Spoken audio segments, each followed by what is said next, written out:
رب العالمين والصلاة والسلام على الحبيب المصطفى أبي القاسم محمد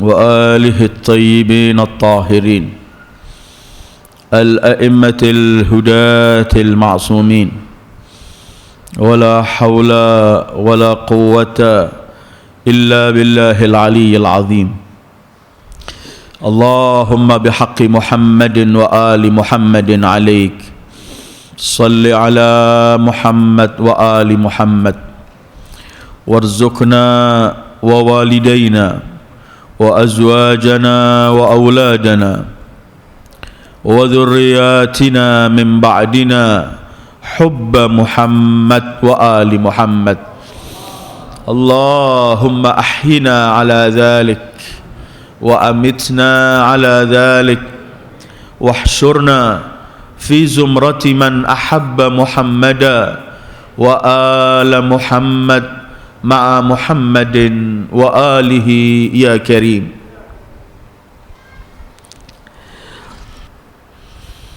السلام عليك يا رسول الله أحسن الله لك العزاء في ولدك الحسين. السلام عليك يا أم الحسنين. السلام عليك يا فاطمة بنت محمد أحسن الله لك العزاء في ولدك الحسين. السلام عليك يا أمير المؤمنين. السلام عليك يا سيد الوصيين أحسن الله لك العزاء في ولدك الحسين. السلام عليك يا أبا محمد المجتبى. السلام عليك أيها المظلوم المسموم الحسن المجتبى أحسن الله لك العزاء في أخيك الحسين. السلام عليك يا سيد الساجدين. السلام عليك يا زين العابدين أحسن الله لك العزاء في أبيك الحسين. السلام عليك أيها الإمام الباقر. السلام عليك أيها الإمام الصادق. السلام عليك أيها الإمام الكاظم. السلام عليك أيها الإمام الرضا. السلام عليك أيها الإمام الجواد. السلام عليك أيها الإمام الهادي. السلام عليك أيها الإمام الحسن العسكري أحسن الله لكم العزاء في جدكم الحسين. السلام عليك يا صاحب الزمان عجل الله فرجك الشريف وأحسن الله لك العزاء في جدك الحسين.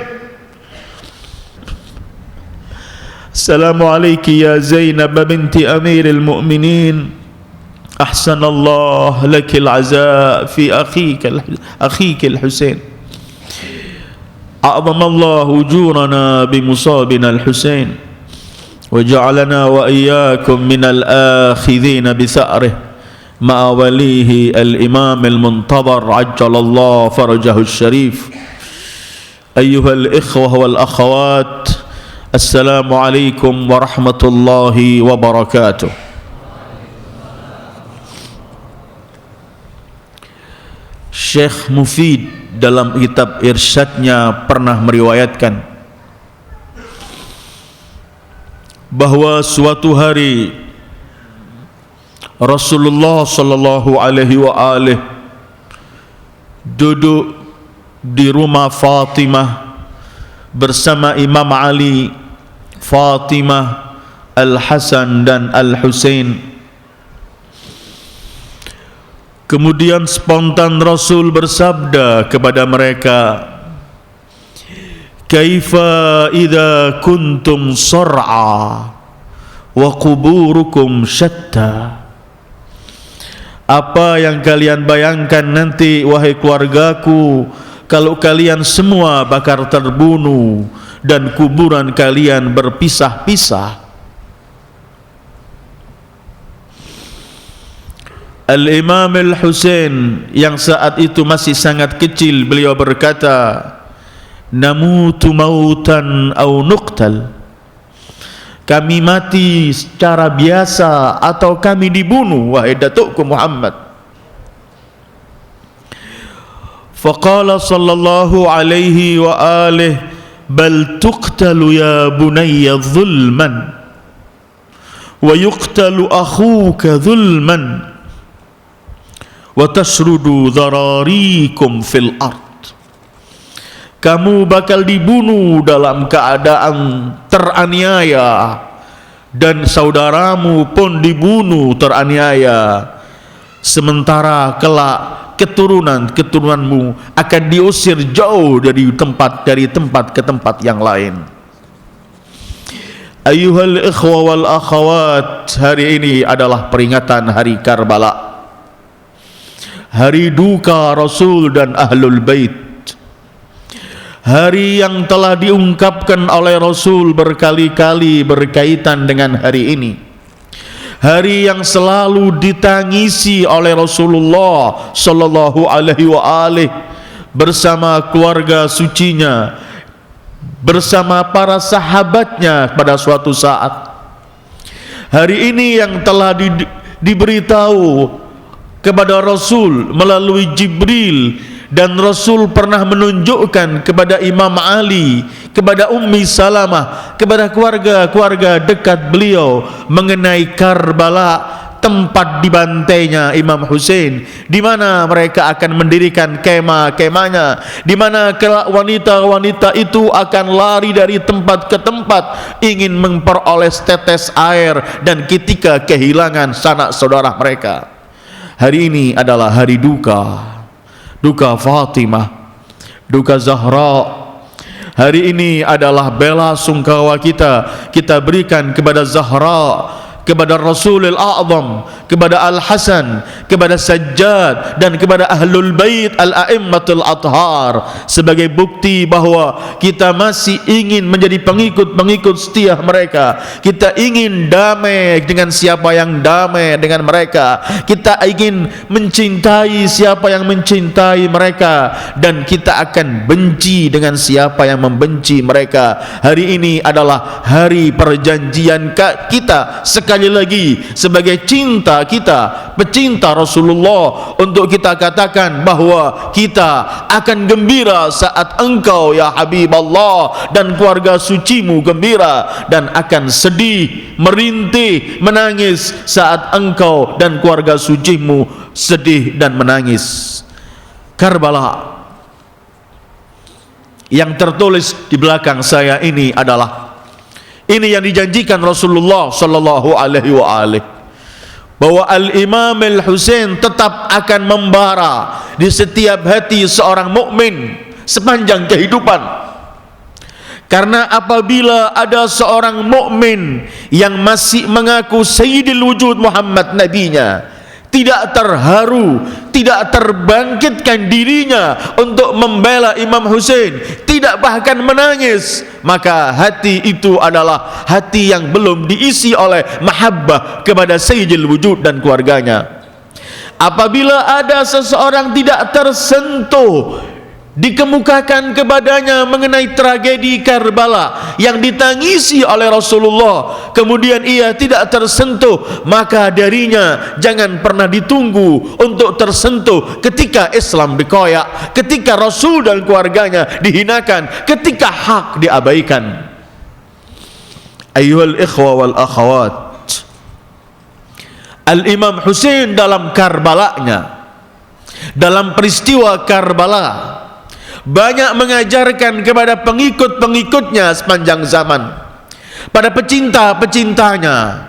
Karena Karbala merupakan satu tempat, satu kejadian, tragedi yang di dalamnya semua yang ada merupakan pelajaran yang harus dikaji oleh setiap pecinta Ahlul Bait. Karbala. Imam Husain mengajarkan kepada seluruh pengikut datuknya untuk selalu memikirkan, merencanakan dan melakukan sesuatu dengan pemikiran yang jangkaunya panjang, bukan mencari kemenangan sesaat, bukan memikirkan hal-hal yang remeh untuk sesaat, tetapi memikirkan untuk masa panjang apa yang akan terjadi kepada Islam yang dibawa oleh Sayyidul Wujud Muhammad.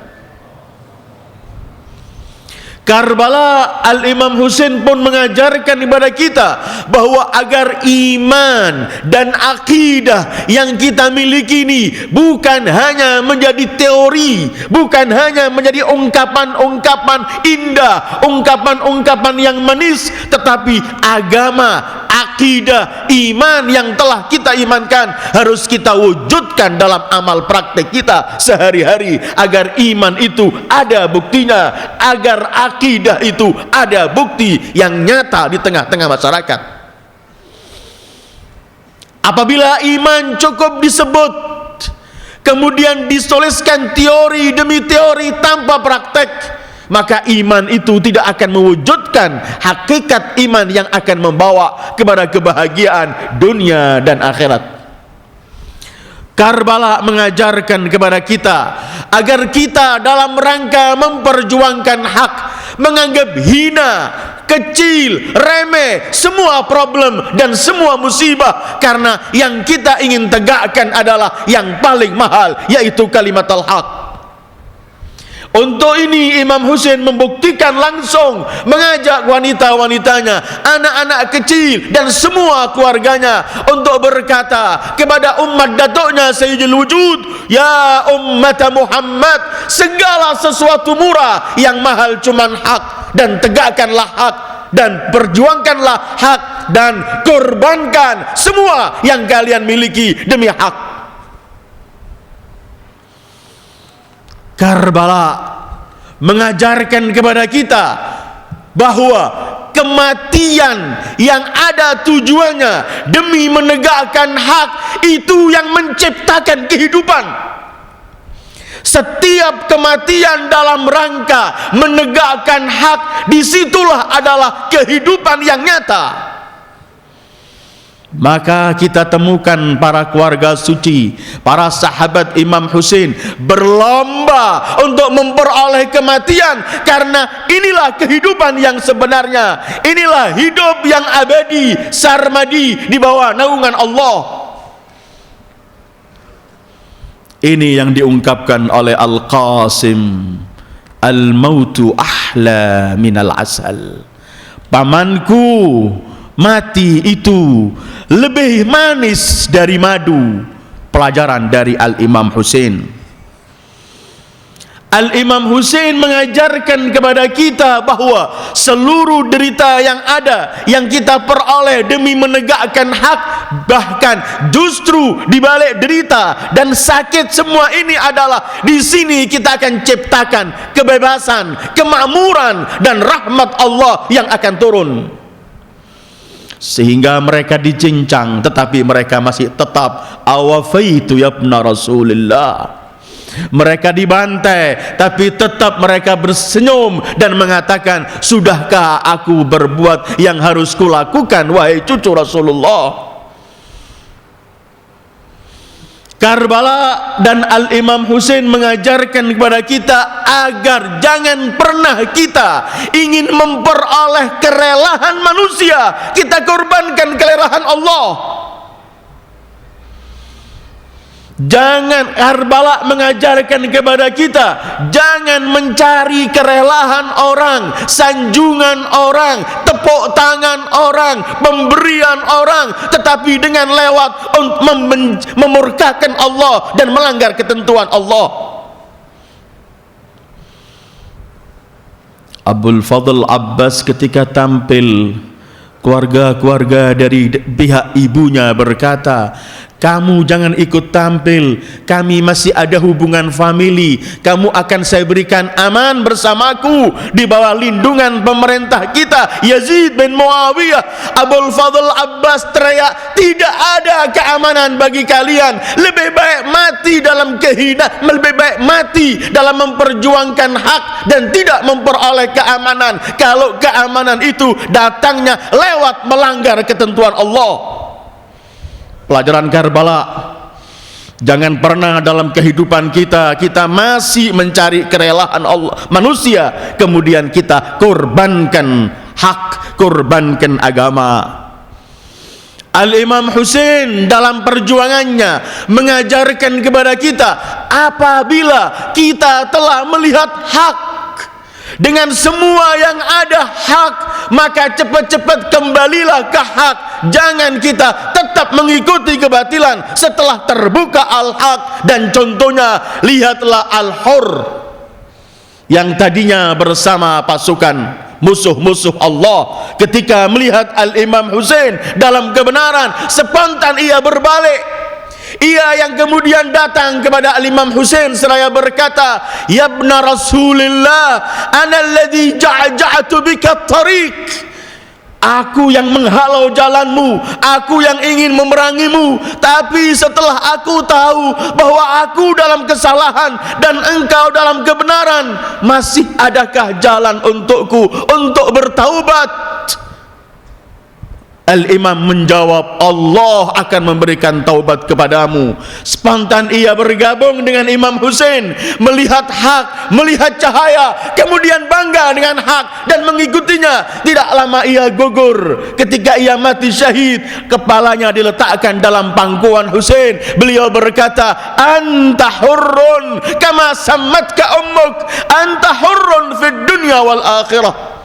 Kamu memang hur, orang yang merdeka, seperti yang ibumu memberi nama engkau. Engkau adalah orang yang merdeka di dunia, merdeka di akhirat. Apabila kita ingin menjadi orang yang merdeka, jangan pernah diperbudak oleh hawa nafsu, diperbudak oleh dunia, diperbudak oleh kepentingan-kepentingan yang ketika kita mengejar, kita akan korbankan agama kita. Wa na'udzubillah, maka itu adalah budak yang paling hina. Karbala, Al-Imam Husain mengajarkan kepada kita agar pengikutnya, pecintanya selalu lebih memikirkan akhiratnya dibanding dunianya.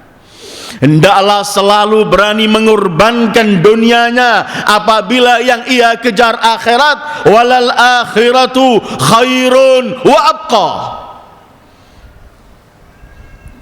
Jangan sampai seperti contoh Umar bin Sa'ad. Ketika satu malam dia tidak bisa tidur, cuman berdialog dengan dirinya. Ia berkata, kalau aku memerangi Husain, pasti aku akan menjadi orang terkutuk dan nerakalah tempatku. Tetapi kalau aku tidak memerangi Husain hari ini, aku tidak akan memperoleh kedudukan di kota Rai. Ia berpikir, ia memikirkan surga dan nerakanya, tetapi kemudian karena ia budak dunia, budak hawa nafsunya, budak kepentingan pribadinya, kemudian ia berkata, biarkanlah aku memilih untuk memperoleh kota Rai. Kelak apabila sudah aku miliki, aku kelak akan taubat. Akhirnya orang semacam ini, dan tidak pernah habis orang semacam ini, sepanjang kehidupan ada yang mengorbankan haknya demi batil. Akhirnya ia tidak memperoleh kedudukan di Rai dan tidak sempat hidup lama, dan akhirnya tidak mendapatkan dunianya dan tidak mendapatkan akhiratnya. Wadzalika huwal khusranul mubin. Inilah kerugian yang sangat dalam. Dan itu bukan hanya cerita, itu bisa terjadi pada diri kita ketika kita dihadapkan dengan hak dan batil. Apabila kita masih memikirkan dunia dibanding akhirat kita, maka pasti yang terjadi adalah sebagaimana yang dilakukan oleh Umar bin Sa'ad. Ayyuhal ikhwa wal akhawat, revolusi Karbala adalah untuk seluruh pecinta Al-Imam Husain di sepanjang kehidupan. Maka seluruh yang terjadi dalam revolusi itu harus dikaji. Karena Al-Imam Husain, sekali lagi dan terus saya ulang-ulangi, bahwa Al-Imam Husain bukan hanya milik kaum Syiah. Imam Husain milik setiap mukmin yang masih percaya bahwa Sayyidul Wujud Muhammad nabinya.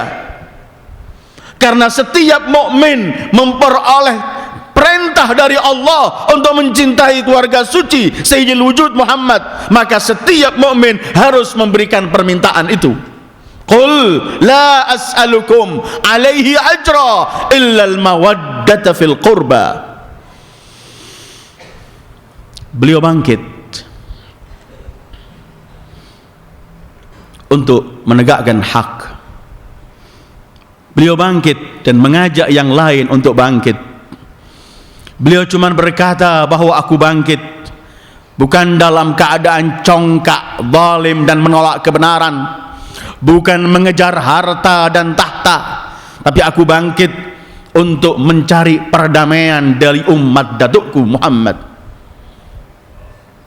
Aku bangkit untuk melaksanakan amal ma'ruf nahi mungkar. Aku bangkit untuk agar umat kembali lagi mengikuti jejak Sayyidil Wujud Muhammad. Aku bangkit agar umat kembali mengikuti jejak Amirul Mukminin Ali bin Abi Thalib wasi Muhammad. Karena itu kemudian kebangkitan beliau adalah kebangkitan untuk semua, karena beliau bangkit ingin menjaga Islam. Karena itu hadirin dan hadirat yang saya muliakan, hari ini kita kumpul kembali memperingati hari bersejarah itu. Coba kita kaji kembali seruhan demi seruhan Imam Husain dalam perjalanannya sehingga di akhir hayatnya. Coba kita renungkan kembali bahwa teriakan-teriakan Imam Husain, ajakan Imam Husain itu bukan hanya terbatas kepada orang-orang yang hidup di zamannya, tetapi teriakan-teriakan ini beliau lukiskan, beliau ukirkan dengan darah, sehingga teriakan panggilan Imam Husain harus menjadi panggilan setiap pecinta Ahlul Bait, setiap pecinta Rasulullah. Selagi darah mengalir, maka panggilan Imam Husain masih ada dan harus kita sahuti. Ketika beliau, karena apabila kita tidak menyahuti panggilan Imam Husain dalam ajakan beliau, berarti karena apa? Karena yang diserukan oleh beliau, yang diajak oleh beliau hak adalah Islam yang sebenarnya, maka setiap panggilan beliau, setiap ajakan beliau adalah ajakan kepada hak, ajakan kepada Islam, ajakan kepada yang dibawa oleh Sayyidul Wujud Muhammad. Maka setiap kita wajib untuk menyahuti. Dan begitulah Imam Husain menginginkan. Dan inilah kemudian rahasia sabda Rasul, inna liwaladil Husain hararatan fi qulubil mu'minin la tantafi ila yaumil qiyamah. Sesungguhnya bagi putraku Husain ada membara terus di hati setiap mukmin, tidak pernah akan padam sampai hari kiamat. Ibrahim alaihissalam diperintahkan oleh Allah untuk memanggil umat manusia agar mereka pergi ke haji. Seruan Ibrahim bukan hanya seruan kepada orang yang hidup di zamannya, apalagi saat itu beliau memanggil orang untuk pergi ke haji di tempat yang gersang, tidak ada manusia saat itu, hanya segelintir. Tetapi perintah Allah, wa adzin fin nasi bil haji ya'tuka rijalan, ila akhir ayat. Serukan perintah untuk mengajak haji untuk seluruh umat manusia. Panggilan Ibrahim itu sepanjang kehidupan sampai hari kiamat. Itulah panggilan Abi Abdillah, Ketika beliau memanggil umat ini adalah panggilan beliau adalah panggilan seorang yang mewakili Rasulullah. Apabila panggilan dan seruhan Rasulullah untuk seluruh umat, maka panggilan yang disabdakan Rasulullah, Husainun minni wa ana min Husain, ahabballahu man ahabba Husaina, maka seruhan beliau juga untuk sepanjang umat manusia pengikut datuknya Sayyidil Wujud Muhammad sallallahu alaihi wa alihi. Ketika beliau mulai berangkat, beliau menuliskan wasiatnya kepada saudaranya Muhammad Al-Hanafiyah. Dalam wasiat itu beliau sebenarnya ini masih di Madinah. Saya akan bawa mungkin dari mulai Madinah ke Mekah, dan dari Mekah sampai perjalanan ke Madinah, ke Karbala, dan nanti ada seruhan-seruhan beliau terakhir di Karbala. Dan semua panggilan dan seruhan ini wajib untuk kita sahuti dalam kehidupan kita, agar benar-benar ruh Karbala, agar benar-benar semboyan kita kulla yaumin Asyura wa kullu ardhin Karbala akan terwujud dalam kehidupan kita. Imam menulis kepada saudaranya Muhammad Al-Hanafiyah sebagai wasiatnya. Beliau berkata, inni lam akhruj ashiran wala batira wala mufsidan wala zalima, innama kharajtu li talabil islah fi ummati jaddi Muhammad sallallahu alaihi wa alihi. Aku keluar bukan congkak, bukan menolak kebenaran, bukan ingin berbuat durjana, bukan dalam keadaan zalim, tapi aku keluar ingin memperoleh islah, perdamaian di tengah-tengah umatku. Aku ingin amal ma'ruf, aku ingin mencegah yang mungkar. Aku asiru bisirati jaddi Muhammad sallallahu alaihi wa alihi. Aku inginlah kembali berjalan mengikuti jalan datukku Muhammad, wa bisirati Abi Ali bin Abi Talib, dan mengikuti jalan ayahku Ali bin Abi Talib. Kemudian dengan di akhir beliau bersabda, faman qabilani biqabulil haqq fallahu awla bil haqq wa man radda hadza asbiru hatta yakdi Allahu baini wa bainal qaum bil haqq wa yahkumu baini wa bainahum wa huwa khairul hakimin.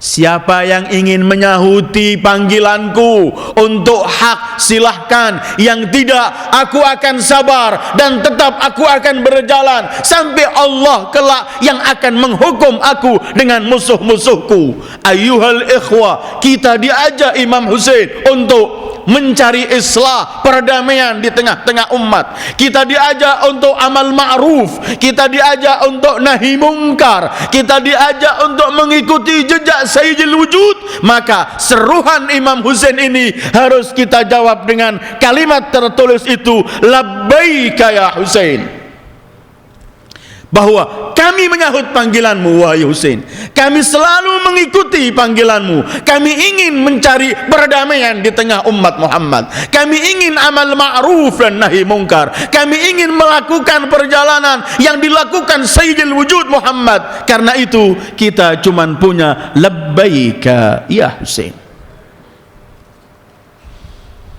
Masih di Madinah, panggilan beliau kedua. Ketika beliau di Madinah, banyak orang yang menyayangkan kalau beliau meninggalkan kota Rasul. Termasuk Muhammad Al-Hanafiyah pun menangis. Termasuk Ummu Hani, papa amehnya pun menangis. Ummu Salamah dan banyak keluarga dan sahabat lainnya. Seakan-akan mereka melarang kepergian Imam Husain. Tetapi beliau selalu berkata sebagaimana yang beliau ungkapkan kepada Muhammad Al-Hanafiyah, sya'allah an yarani qatila wa yaran nisa'a sabaya. Telah datang ketentuan Allah, kehendak Allah untuk melihat aku terbunuh dan keluarga-keluarga wanitaku akan menjadi tawanan. Beliau berangkat menuju ke Basrah, ke Mekah. Di Mekah beliau menulis surat kepada beberapa pembesar-pembesar Basrah kepada Masma' al-Bakri, kepada Al-Ahnaf bin Qais, kepada Jarud ibn al-Mundhir. Surat beliau lantungkan ke sana.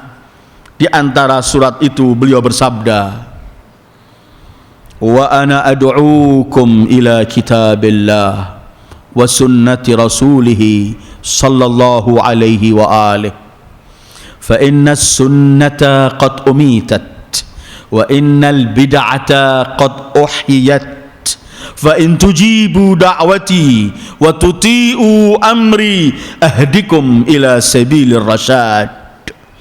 Aku ajak kalian untuk berpegangan dengan kitab Allah, untuk berpegangan dengan sunnah nabinya sallallahu alaihi wa alihi, karena sunnah telah dimatikan, bid'ah dihidupkan. Kalau kalian menyauti, mengikuti, mengiyakan panggilanku dan mentaati perintahku, pasti kalian akan kubawa, akan kutunjukkan kepada jalan yang paling lempeng.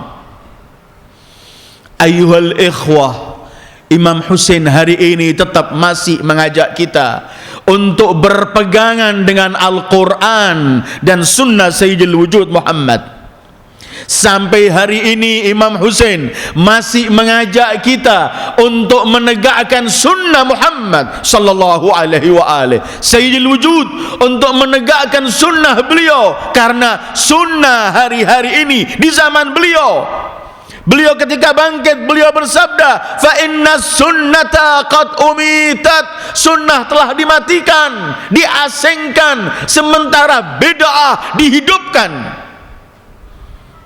Demi Allah yang mengumpulkan kita di tempat ini, kita pun diseru oleh Imam Husain untuk mengikuti ini, mengikuti Al-Quran, mengikuti sunnah, dan menghidupkan sunnah di tengah-tengah bid'ah yang hidup sementara sunnah yang mati.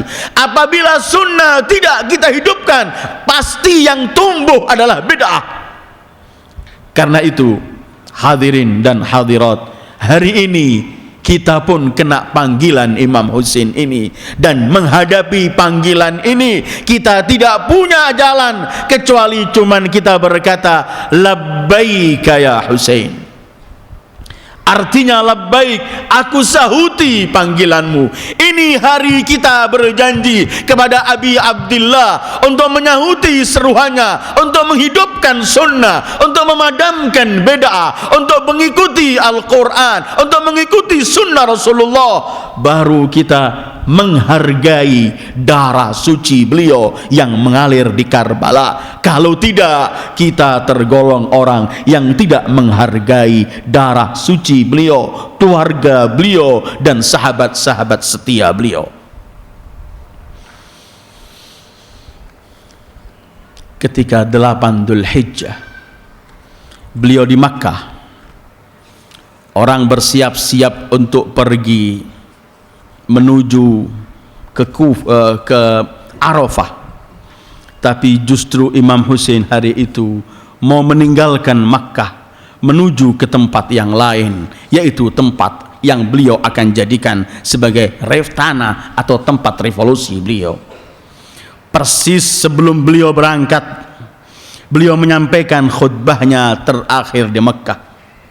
Di sore hari beliau berkata dalam khutbah itu, khuttal maut ala wuldi Adam mahattal qilada ala jidil fatah.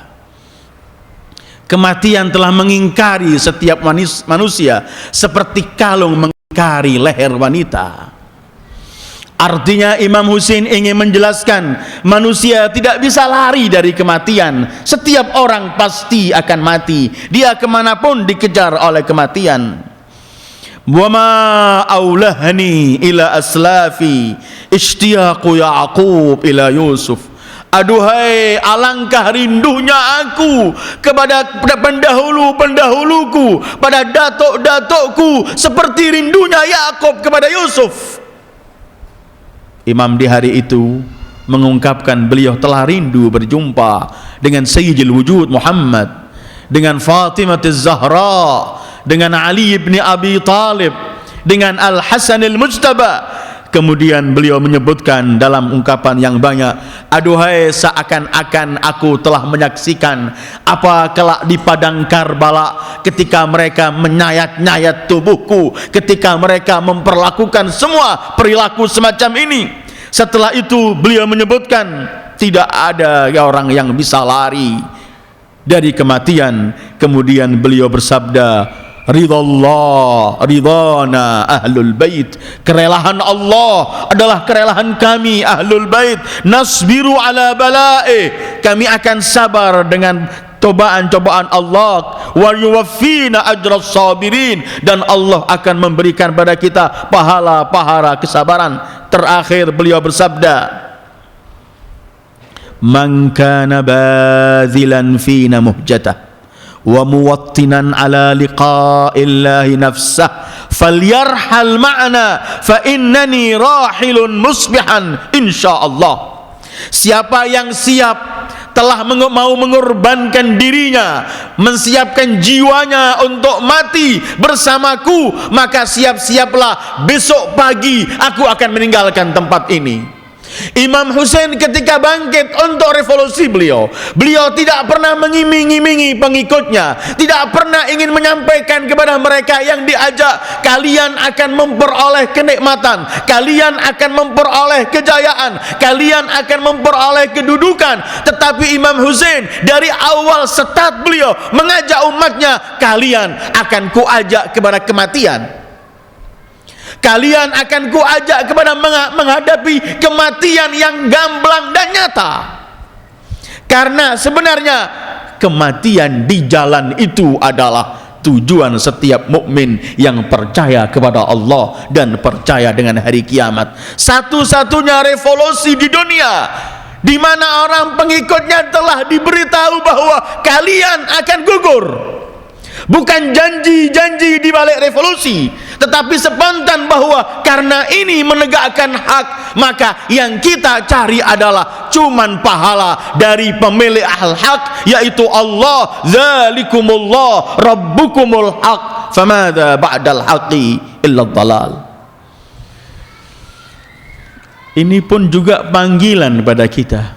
Siapa yang siap mempersiapkan dirinya untuk bertemu dengan imam, siapa yang telah mempersiapkan dirinya untuk menyahuti panggilan imam, hendaklah pertama jangan pernah melihat diri kita mahal di hadapan seruan imam. Jangan pernah melihat diri kita mahal untuk menegakkan hak.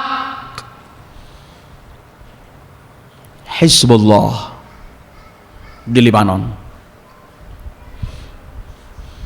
yang telah menggoncangkan dunia dengan kemenangan yang mereka peroleh.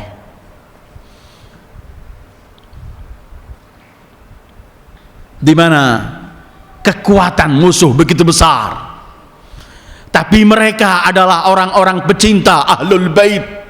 Mereka adalah orang-orang yang mengkaji rahasia panggilan ahlul bait, panggilan al-Imam Husain, dengan ungkapannya, persiapkan jiwamu untuk mati dan pergilah bersamaku. Maka Hizbullah, contoh yang paling nampak, dan alhamdulillah kita oleh Allah diberi waktu hidup di zaman kita langsung bisa melihat dan menyaksikan. Ketika mereka ditanya apa di balik kemenangan ini, mereka cuman berkata, di balik kemenangan ini, dalam perjuangan ini, cuman karena kita selalu memiliki semboyan labbaika ya Husain, labbaika ya Husain. Itulah yang menyebabkan mereka berani, karena dianggap mengikuti Husain, menyahuti panggilan Husain adalah harus melihat ungkapan al-Imam Husain ketika menuju Karbala, siapkan dirimu untuk menuju kematian. Sehingga para pengikut Imam Husain di hari itu semua berlomba untuk memperoleh kematian, karena justru ini adalah panggilan Abi Abdullah Sayyid Hasan Nasrullah. Dan insya Allah tidak ada orang yang gak kenal beliau hari-hari ini. Beliau apabila tampil dalam ceramah beliau, khutbah beliau, Setelah beliau mengucapkan hamdalah salawat pada Rasul, selalu beliau berkata, selamat untuk kalian wahai keluarga-keluarga para syuhada. Selamat bagi kalian wahai keluarga-keluarga yang sudah ada yang wafat syahid melawan musuh Allah Israel. Selalu beliau ungkapkan begini. Persis pada tahun 2001, anak pertama beliau masih umur 19 tahun. Di sore hari ada berita ketika front masih berjalan, ada berita yang sampai pada beliau, ada 3 para prajurit kita Hizbullah, Ansarul Husain, pembela Imam Husain, ada 3 yang belum kembali. Yang salah satu dari 3 itu, wahai Sayyid Hasan Nasrullah, putramu.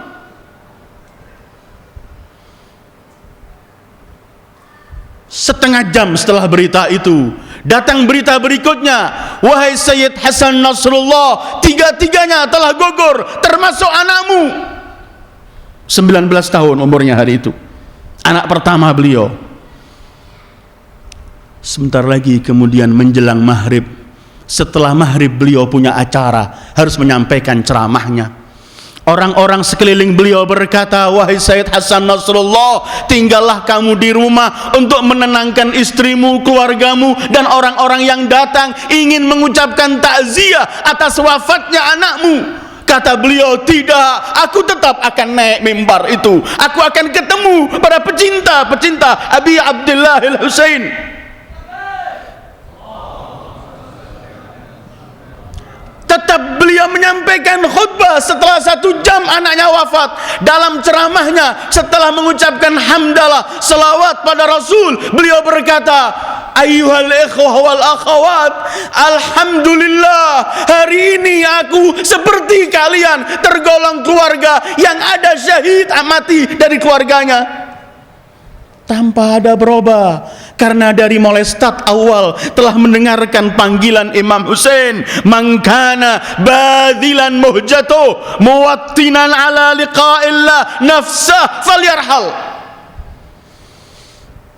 Israel ketika tahu bahwa salah satu yang wafat, yang kemudian 3 jenazah itu dirampas oleh Israel, ditahan seperti jenazah-jenazah Hizbullah yang lain dan para pejuang-pejuang yang lain.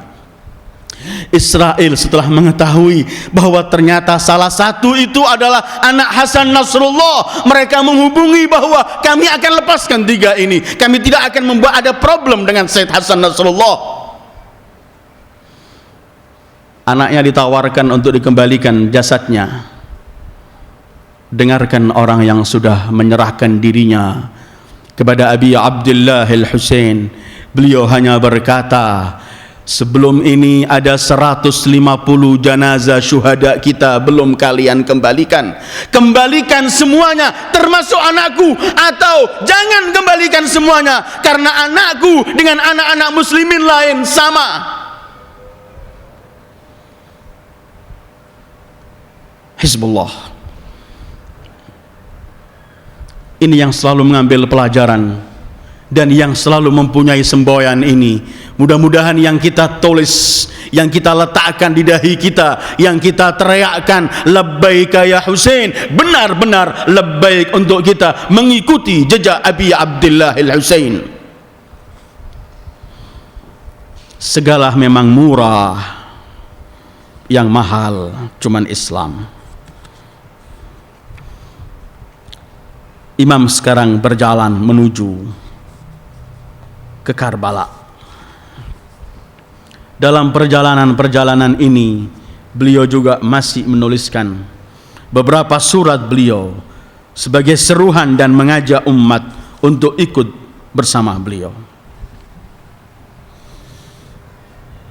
Karena itu sudah mulai kita latih sebenarnya hidup kita ini, khususan di hari-hari Muharram, sampai 20 Safar menjelang Arba'in beliau, kita mulai melatih diri untuk benar-benar menyahuti panggilan Imam Husain dalam keyakinan dan kehidupan kita sehari-hari. Bagaimana Imam Husain dengan tetangganya, dengan keluarganya, dengan orang-orang sekelilingnya, dengan siapapun, itu panggilan beliau. Ketika kita mengatakan labbaik, kita dituntut untuk meniru, mengikuti jejak yang dipraktekkan langsung oleh beliau. Dalam perjalanan beliau ke Karbala, beliau berhenti satu tempat. Kemudian beliau lihat di tempat itu ada kemah, dan di luar kemah ada kuda sedang diletakkan di situ. Beliau berkata, setelah beliau juga membangun kemah-kemahnya, beliau berkata kepada salah satu pengikutnya, coba lihatlah milik siapa itu dan siapa yang di kemah itu. Datang utusan imam, setelah melihat kembali ia berkata, "Hai Imam, di situ adalah tempat Ubaidillah ibn al-Hur al-Ja'fi." Ubaidillah bin Hur al-Ja'fi. Kata imam, pergilah kepadanya dan panggil ia ke sini. Suruhannya pergi, memanggilnya agar ikut. Imam Husain kemudian setelah menyilahkan ia duduk, imam berkata, aku akan menuju pada satu tempat ingin menegakkan kebenaran. Aku ajak engkau agar engkau bergabung. Kemudian Imam Husain berkata begini, dan perlu kita renungkan ungkapan ini.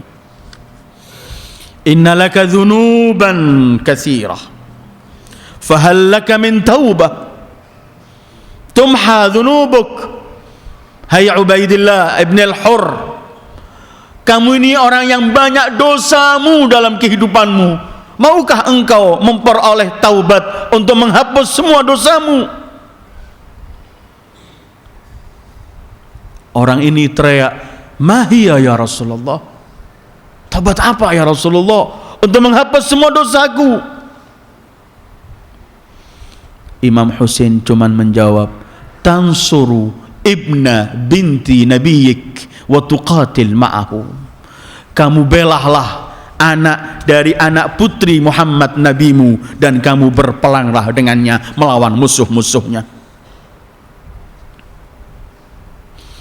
Ya Allah, siapa kita yang enggak punya dosa setiap hari?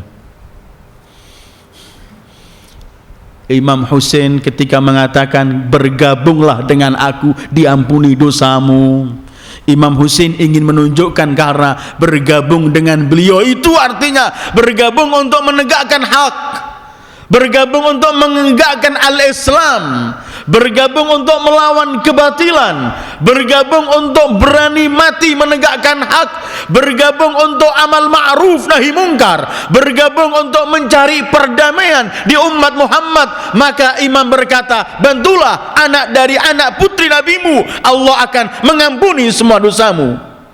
Ayyuhal ikhwah, kita hari ini di Asyura di hadapan Abi Abdillah Al-Imam Husain, semua kita mengaku dosa-dosa kita selama ini, bermacam-macam yang kita lakukan, pelanggaran demi pelanggaran dari syariat yang dibawa Rasulullah. Cara taubat kita, kembalilah mengikuti seruan Abi Abdillah untuk memegang Al-Quran, sunnah Rasulullah, al-islah fi ummati Muhammad, amal ma'ruf nahi mungkar, menghidupkan sunnah, mematikan bid'ah. Dengan itu Allah mengampuni dosa-dosa kita. Maka saya dan anda dan semua pencinta Rasulullah, tidak ada jawaban untuk panggilan ini, cuman kita berkata labbaika ya Husain, labbaika ya Husain, labbaika ya Husain.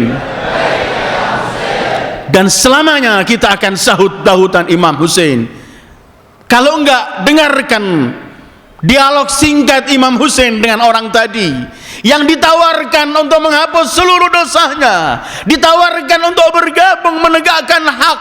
Dengarkan orang ini berkata, aku tahu demi Allah, aku tahu wahai putra Muhammad sallallahu alaihi wa alihi. Aku tahu bahwa yang ikut bersamamu akan memperoleh keberuntungan kelak di akhirat. Aku tahu. Tapi apa daya aku nggak bisa meninggalkan keluargaku. Tapi apa daya kalau aku berikut kamu pun aku lihat pembelamu sedikit.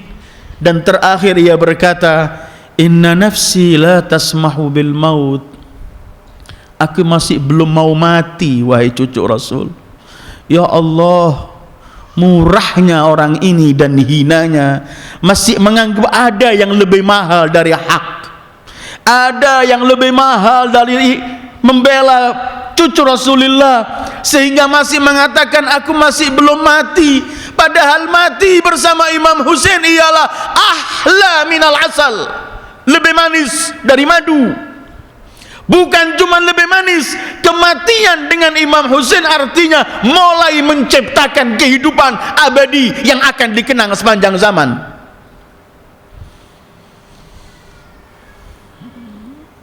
Menolak, tapi sok menganggap dirinya punya harta, punya kemampuan.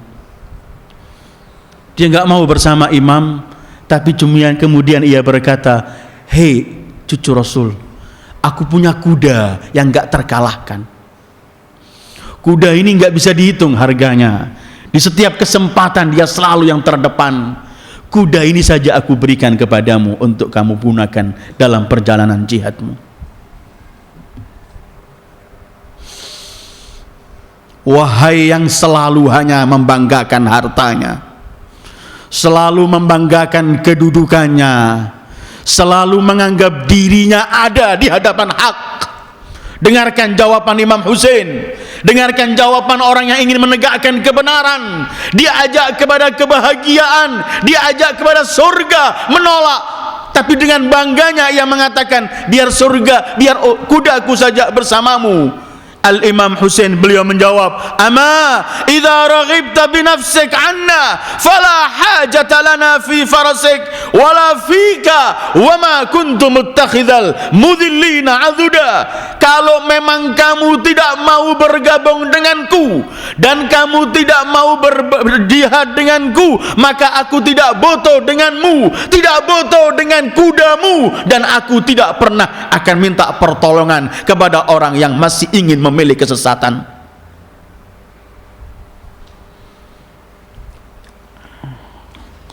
Tetapi dengarkan simbol rahmat ahlul bait, pembawa rahmat Allah. Imam Husain masih menasihati, beliau kata, dengarkan nasihatku terakhir. Kalau memang kamu tidak mau bergabung membelaku, cepat-cepat kamu pergi dan tinggalkan tempat ini. Jangan sampai kamu mendengarkan teriakanku, jangan sampai kamu mendengarkan seruanku, karena kalau kamu mendengarkan seruanku, fa wallahi la yasma'u wa'iyatana ahadun wala yansuruna Allah wala yansuruna illa akabbahu Allah fi nari jahannam. Demi Allah, tidak ada orang yang mendengar teriakan dakwah kita, jihad kita, kemudian tidak menyahuti, kecuali Allah akan campakkan ia ke neraka jahannam.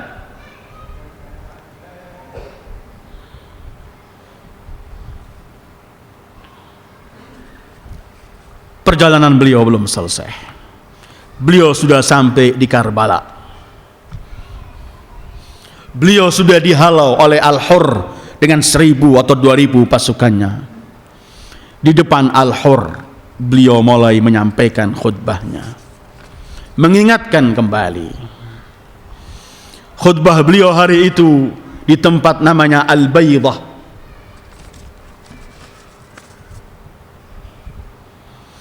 Setelah beliau mengucapkan salam, hamdalah dan salam pada Rasul, beliau bersabda, ayuhan nas, inna Rasulullah sallallahu alaihi wa alihi qal man ra'a sultanan jairan mustahillan li haramillah nakithan li ahdillah mukhalifan li sunnati Rasulillah ya'malu fi ibadillah bil ismi wal udwan falam yughayyir alaihi bi fi'lin wala qawlin kana haqqan 'ala Allah an yudkhilahu madkhalah. Hei manusia, Rasul pernah bersabda, siapa yang melihat pemimpin zalim menghalalkan yang diharamkan oleh Allah, melanggar ketentuan Allah, berseberangan dengan sunnah Rasulullah, memperlakukan hamba-hamba Allah dengan kejam, kemudian tidak ada yang menegurnya, merubahnya dengan ungkapan atau perilaku, maka Allah akan mengumpulkan orang-orang yang diam kelak dengan orang-orang yang zalim itu. Kemudian beliau bersabda, ala inna haula'i qad lazimu ta'atas syaitan wa taraku ta'atar rahman wa adharul fasad wa attalul hudud wasta'tharu bil fai wa ahallu haram Allah wa harramu halalah wa ana ahaqqu man ghayyar. Hei, ketahuilah, mereka musuh-musuh ini adalah telah mengikuti taat syaitan, meninggalkan taat Allah, telah berbuat durjana di bumi Allah, telah merubah hukum-hukum Allah, menghalalkan yang diharamkan Allah dan mengharamkan yang dihalalkan oleh Allah, dan aku adalah orang yang paling patut merubah mereka. Ayyuhal ikhwah, poin penting, Imam Husain memerangi orang-orang yang mereka taat pada syaitan, meninggalkan taat pada Allah. Memerangi orang-orang yang merubah-rubah hukum Allah, memerangi orang-orang yang meninggalkan sunnat Rasulullah, memerangi orang-orang yang mengharamkan yang dihalalkan oleh Allah, dan sebaliknya. Sejenak, berhenti sejenak, coba kita lihat diri kita masing-masing. Kita masihkah melakukan hal-hal semacam ini? Masihkah kita lebih pentingkan taat syaitan daripada taat Allah? Kita masihkah merubah hukum Allah? Kita masihkah menghalalkan yang diharamkan Allah? Ataukah kita tidak melakukan? Kalau kita melakukan hal-hal ini, maka sebenarnya kita menangisi diri kita, karena kalau imam ada, imam pun memerangi kita. Apa bedanya kalau kita juga melakukan hal-hal yang Allah kadang-kadang dengan bangga di acara-acara kita lakukan hal-hal yang jelas-jelas dilarang oleh Allah. Kalau kita melakukan hal yang semacam ini, apa bedanya kita dengan mereka orang-orang yang memerangi Imam Husain wa na'udzubillah? Apa arti ungkapan kita, ya laitani kunna ma'akum fanafuza fauzan azima? Coba dulu aku hidup bersamamu, aku akan mati, aku akan mendapatkan kebahagiaan. Masih ada waktu sampai hari ini dan seterusnya untuk kita tetap bersama Imam Husain, kalau kita meninggalkan hal-hal yang dilakukan oleh musuh-musuh Imam Husain. Salli ala Muhammad, Allahumma salli ala Muhammad.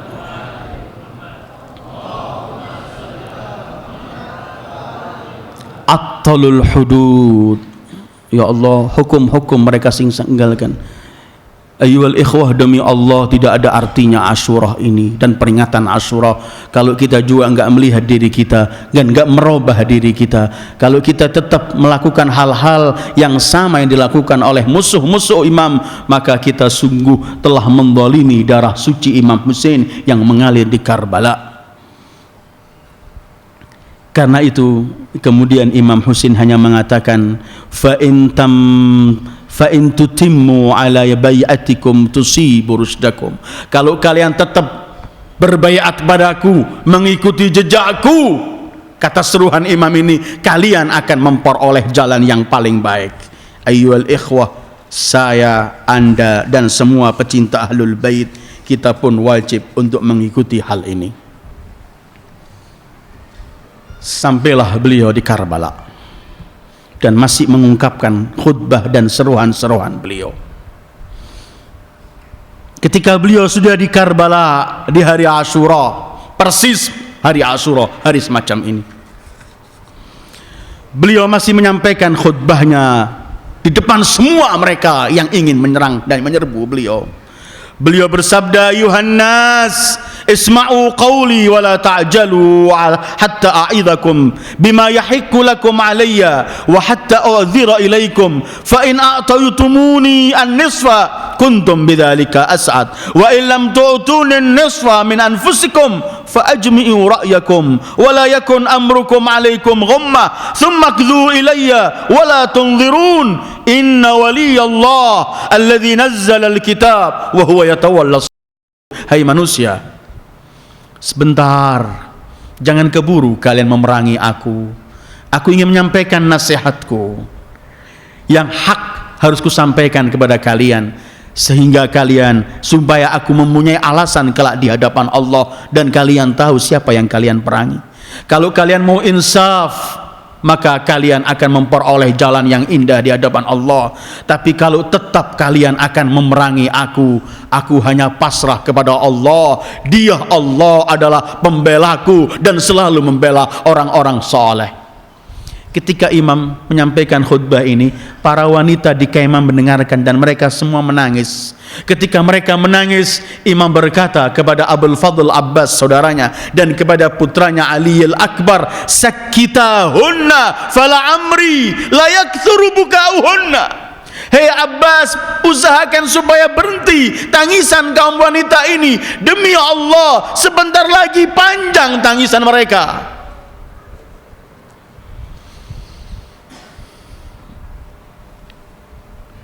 Panggilan demi panggilan,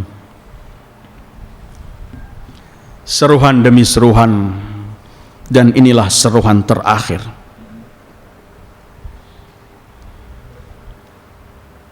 Karbala sudah berobat darah hari itu tanahnya. Para sahabat Imam Husain telah gugur. Keluarga-keluarga beliau telah gugur. Anak yang paling kecil pun telah gugur syahid, Abdullah Radhi. Imam Husain sendiri. Imam Husain kemudian mengungkapkan teriakannya dan panggilannya. Beliau kemudian menyebut, "Ayyuhal ikhwah," 18 lebih keluarganya dibantai di depan beliau. Dan bukan dengan bantaian pembunuhan yang biasa, sadis. Terakhir anak kecil itu minta setetes air pun mereka enggak berikan air, tapi anak panah yang mereka berikan, dan mati bergetar di tangan ayahnya. Semua telah habis. Dengarkan manusia yang sebagai pewaris para anbiya. Imam Husain setelah gugur semua keluarganya, beliau cuman berseru dan berteriak hari itu. Beliau menyebutkan, "Hal min rahimin yarhamu ala rasulil mukhtar, hal min nasirin yansuru dzurriyatal athhar, hal min mujirin li abna'il batul, hal min zabin yadhubbu an haramir rasul, hal min muwahhidin yakhafullah fina." Aduhai alang, masih adakah yang akan memberikan belas kasih kepada keluarga Rasul Nabi Muhammad al-Mukhtar? Adakah yang akan membela cucu-cucu keturunan Nabi Allah al-Athhar? Adakah yang akan membela putra-putra Batul, Fatimah az-Zahra? Adakah yang akan membela keluarga-keluarga Rasulullah? Adakah di tengah-tengah kalian yang masih takut kepada Allah kemudian membela kita? Demi Allah, panggilan ini bukan untuk hanya yang hidup saat itu, tapi panggilan ini untuk kita semua pecinta Ahlul Bait, dan kita tidak punya jawaban kecuali labbaika ya Husain, labbaika ya Husain.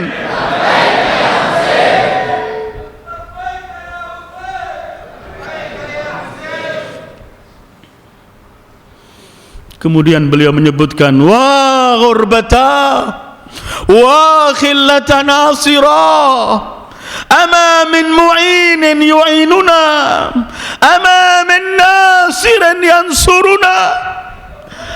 Aduhai, alangkah sedikitnya penghilangan kita, alangkah asingnya tempat ini. Adakah yang akan membela kita? Adakah yang akan membela keluarga Muhammad?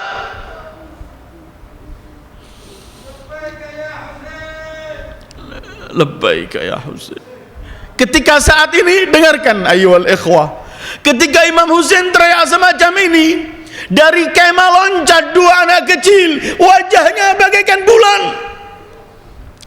Anak itu sambil lari teriak, kemudian berkata, labbaika, labbaika ya sayyidana, labbaik, labbaik, wahai Tuhan kami. Siapakah ia? Ia adalah Ahmad dan Al-Qasim, putra Imam Hasan yang masih kecil. Imam Husain kemudian memeluk mereka berdua. Imam Husain ingin mengembalikan, tapi kata mereka, tidak wahai amma, kami akan membela dan menyahuti panggilanmu.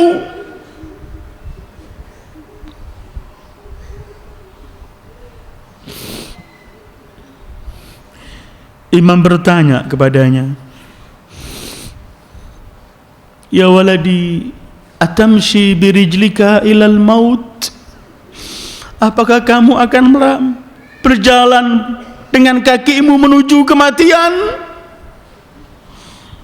Kata ia, qala wa kaifa la ya am, wa anta bainal a'da wahidun farid. Bagaimana aku tidak mau mati, engkau wahai pamanku di tengah-tengah musuh sendirian tanpa ada pembela lagi. Labbaika ya Husain.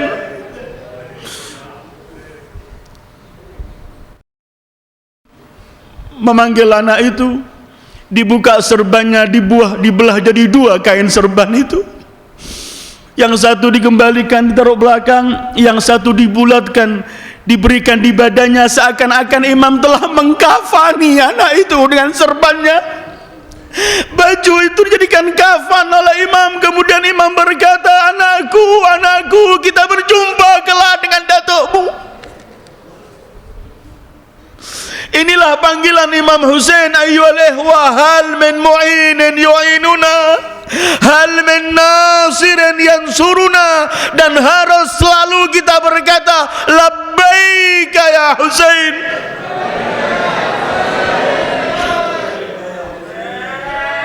Arti labbaika ya Husain adalah hari ini kita harus jelaskan. Kita ingin berkata kepada Husain alaihi salam, aku sauti panggilanmu untuk mengikuti jejakmu.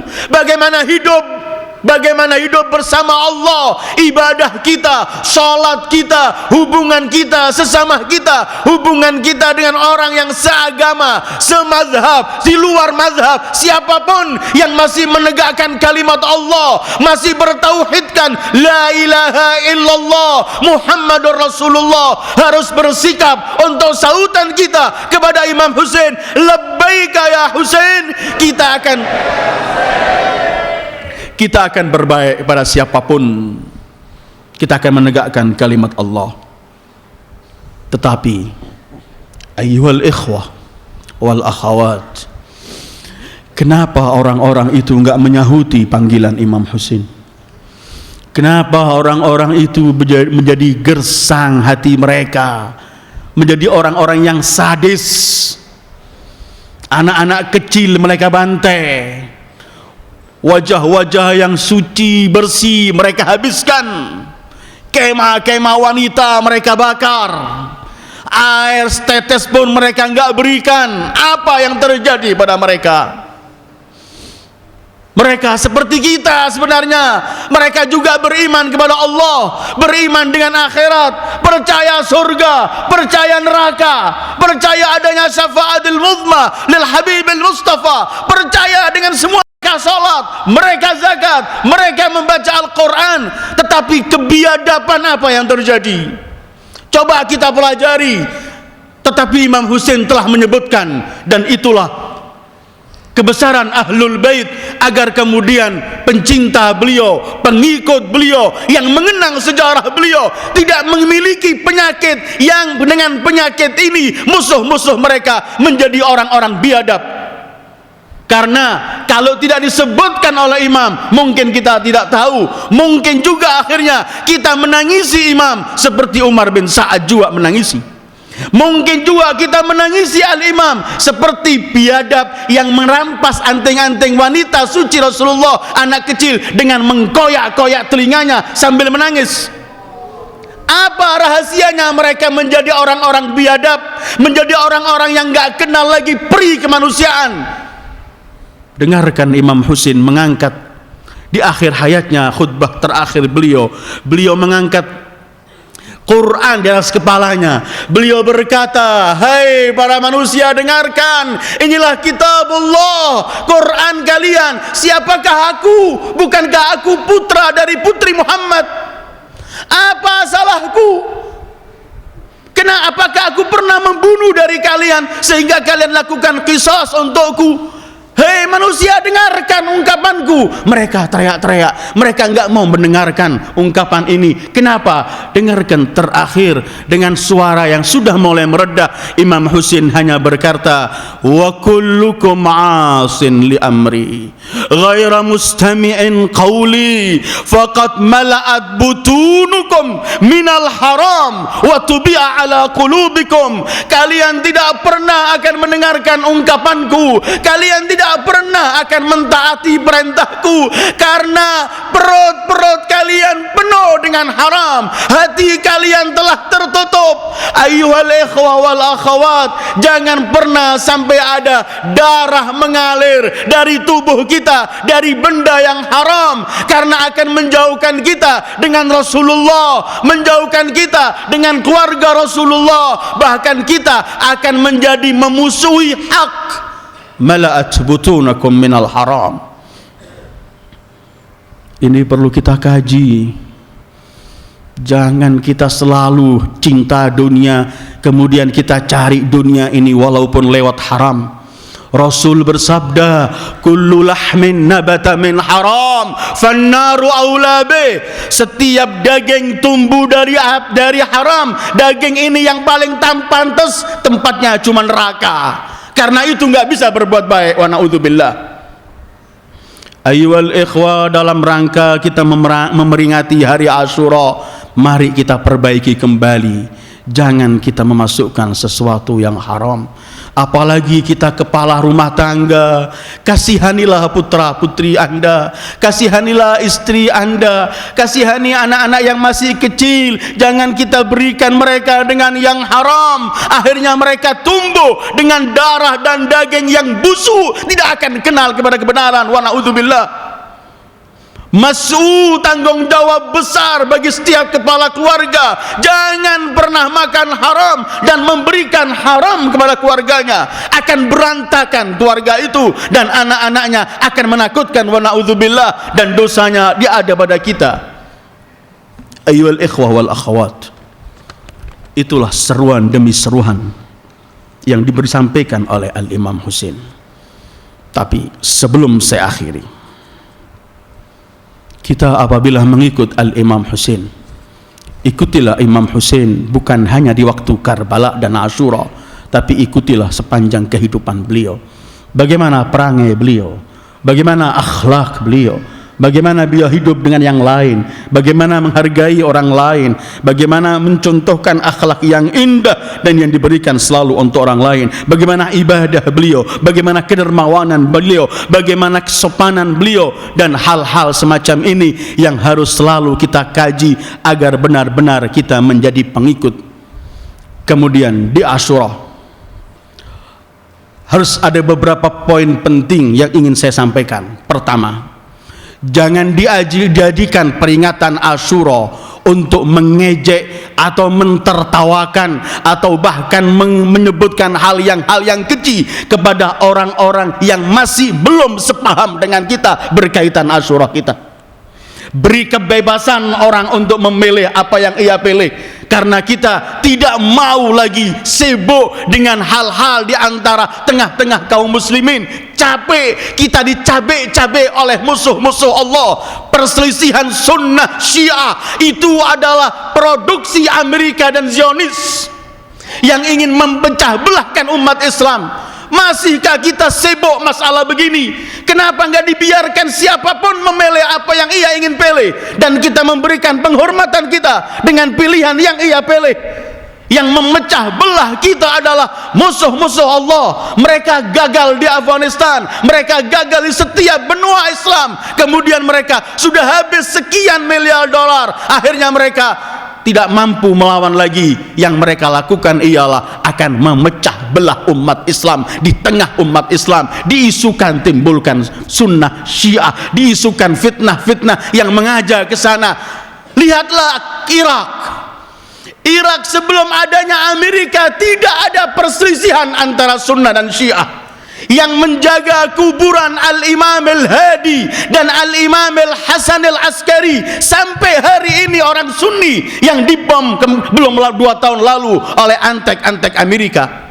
Di Libanon sebelum kemenangan Hizbullah mutlak terhadap Israel, tidak ada perkelahian antara Sunnah dan Syiah. Mereka semua hidup sama. Tapi setelah Israel kalah, setelah Amerika mengeluarkan miliaran dolar, terjadi perselisihan di sana, di Pakistan, di Afghanistan. Dan kita meminta kepada pemerintah Indonesia, kita sebagai warga negara Indonesia yang juga wajib dilindungi, bahwa negara ini negara Pancasila. Jangan pernah membiarkan provokator-provokator yang ingin memecah belahkan umat. Cukup umat berpecah belah, apalagi negeri ini cukup banyak bencana. Jangan dijadikan ajang permusuhan, ajang perselisihan di antara umat yang masih mengatakan la ilaha illallah Muhammadur Rasulullah.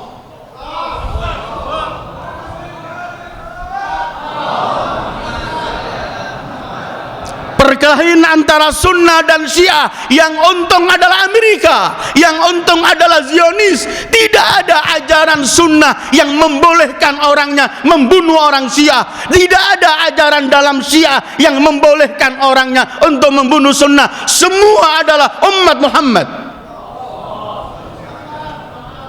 Apalagi negeri ini bebas.